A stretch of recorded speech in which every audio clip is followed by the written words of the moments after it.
Good morning, Third Block. Hope everybody's doing well on this frosty Wednesday morning. Got down about 25 degrees last night. Going to be in the 50s today. Got rain moving in for tomorrow. Rain should move out sometime early Friday. Pretty nice weekend coming up, 50s and 30s for this weekend and into next week. Could have some 29, 30 degree temperatures first part of next week. So anyway, hope to see y'all Monday. And so today we're going to look at organized labor, U.S. history. We talked a lot about organized labor. How do unions gain influence? How does union membership decline? Why has the union membership declined? How does collective bargaining work? How are settlements reached during a strike? A labor union is an organization of workers that try to improve working conditions, wages, and benefits for its members. Less than 14% of the U.S. workers belong to a labor union. And so, obviously, labor unions in the South are not near as big as labor unions in the North. And so, majority of labor unions are in the North. The South, not so much. And we'll talk a little bit more about that in a second. The union movement took shape over the course of more than a century. 1935 National Labor Relations Act, also known as the Wagner Act, gave workers the right to organize and required companies to bargain in good faith with unions. As you know, pre-labor unions, 1870s, 1880s, conditions in the factories were horrendous. Working conditions were bad, and so this led to the development of labor unions. There was no benefits. There was no protection. You could walk in and be fired pretty much on a drop of a hat, pretty much. If you was injured on the job, you were fired. There was no overtime. There was no maternity leave or anything like that. They had a flood of workers coming in from Europe. This was kind of the height of immigration.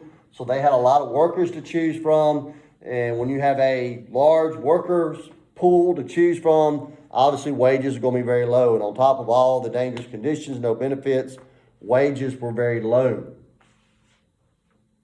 And so 1935 was a big law that was passed in 1935.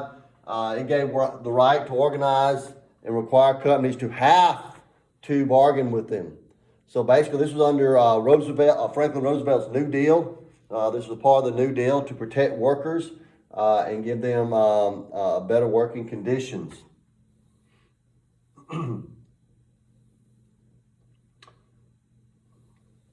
right. Several factors have led to the decline in union membership since the 1950s. The Taft-Hartley Act allowed states to pass right-to-work laws. These laws banned mandatory union membership at the workplace. Economic trends. Unions have traditionally been strongest in the manufacturing sector, representing blue-collar workers or workers that have industrial jobs. Blue-collar workers have declined in recent years. And so this was a big reason why labor unions have declined, is because the blue-collar industrial jobs have declined. With the government setting standards of workplace safety and with more benefits being provided by both private and government sources, some claim that union membership has decreased simply because the goals have been fulfilled by other organizations. And so, another thing too that's led to membership decline is a lot of jobs have moved to the South. And so the South, the labor pool, there's a lot of labor pool, a lot of cheap labor pool. And so that basically means less wages. The unions are not near as strong in the South as they are in the North. And so all these factors have kind of led to the decline of labor unions throughout the years. Alrighty. Collective bargaining is a process in which union and company representatives meet to negotiate a new labor contract. Okay? So, the union negotiates on behalf of all members for wage rate, overtime rates, plan raises, and benefits. Also, they working conditions, Safety, comfort, workers' responsibility, and other workplace issues are negotiated and written into the final contract. One of the union's primary goals is to secure its members' jobs. The contract spells out the conditions under which a worker may be fired. Now, obviously, if you're in a labor union, you have a much harder chance, or it's much harder for you to be fired. I know in the North, teacher labor unions are very strong. Not so much in the South. Mississippi does not even have a right to strike. If teachers strike in Mississippi, you're immediately fired. And so there's no really labor unions for teachers in the South. But they're pretty big in the North, labor unions for teachers. Or very big.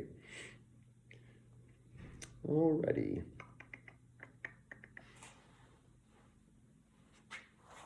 And so, collective bargaining, basically this is pretty much what labor unions can negotiate. Wage and benefits, working conditions, and job security are the three big ones. Now, of course, if you belong to a labor union, you have to pay dues. It comes out of your paycheck each month. You have to give the labor unions a certain amount of money.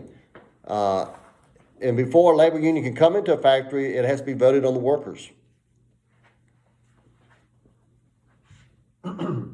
So, obviously, strikes, labor strikes and settlement. If no agreement is met with collective bargaining, if no agreement is met between the union and the company, the union may ask its members to vote on a strike. A strike is an organized work stoppage intended to force an employer to address union demands. Strikes can be harmful to both the union and the firm. Nobody wants to strike, but sometimes that happens.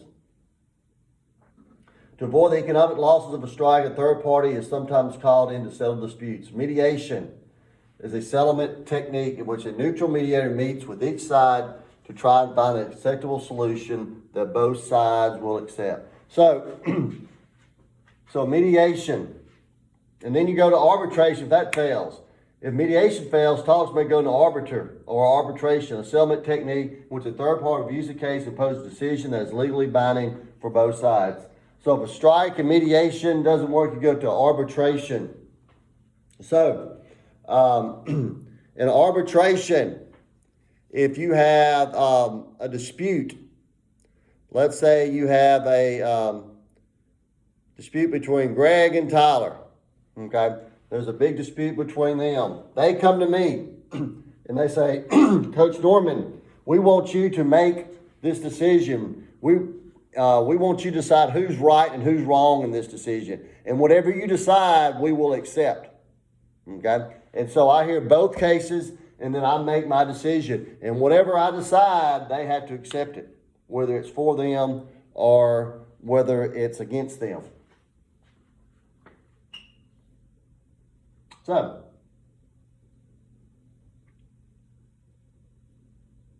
which follows our goal of unions? It's B, take control of company ownership. And of course, what has been the pattern of union membership in recent years? Decline of overall union membership for the most part. All righty. Thank y'all for tuning in. We'll be back again tomorrow. Have a good day.